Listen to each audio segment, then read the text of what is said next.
Nombreuses sont les théories et légendes qui ont vu le jour au sujet des personnes du groupe sanguin O, mais elles restent généralement infondées d'un point de vue scientifique. Alors, les personnes de ce groupe sanguin sont-elles réellement particulières? Et qu'est-ce qui les rend si spéciales? On pense que ce groupe était à la base celui des chasseurs lors des tout premiers stades d'existence de l'humanité sur Terre.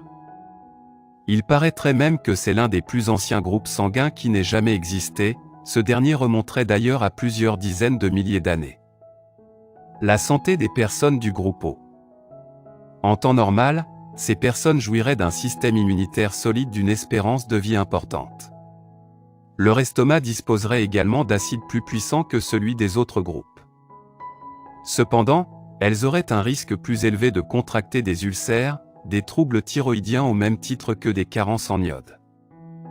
La mauvaise hygiène de vie et le sédentarisme combinés au stress les rendraient particulièrement exposés aux problèmes de surpoids et d'obésité. Le stress peut d'ailleurs se manifester de diverses façons chez une personne du groupe O, à savoir l'impulsivité, la colère ou encore l'hyperactivité. De plus, des études ont révélé que les personnes appartenant au groupe O auraient plus de chances de contracter des infections bactériennes ou virales que les autres groupes sanguins. Leurs traits de personnalité. Ces personnes présenteraient des traits de personnalité remarquables puisqu'elles débordent d'énergie et qu'elles seraient capables de faire preuve de capacités de concentration remarquables. Elles sont aussi susceptibles d'être des leaders dans leur domaine tout en se montrant très productives. Il faut savoir qu'au Japon et dans d'autres pays d'Asie, les groupes sanguins sont utilisés afin de définir les différents traits de caractère d'un individu. Le pragmatisme, l'engagement, l'optimisme, l'ambition, le sérieux et l'honnêteté feraient visiblement partie de ce qui caractérise une personne du groupe sanguin O. Ce qui leur est recommandé. D'après le docteur Peter D'Adamo, un médecin naturopathe, les personnes du groupe O devraient éviter de manger des viandes riches en matières grasses et diminuer les quantités de céréales et de produits laitiers ingérés. Il précise aussi que ces gens ne devraient pas consommer de caféine ni d'alcool. Il poursuit en expliquant que le sang de type O contient des niveaux élevés d'adrénaline et de noradrénaline, ce qui fait que son porteur est supposé avoir une sensibilité accrue aux sensations de vol ou de lévitation.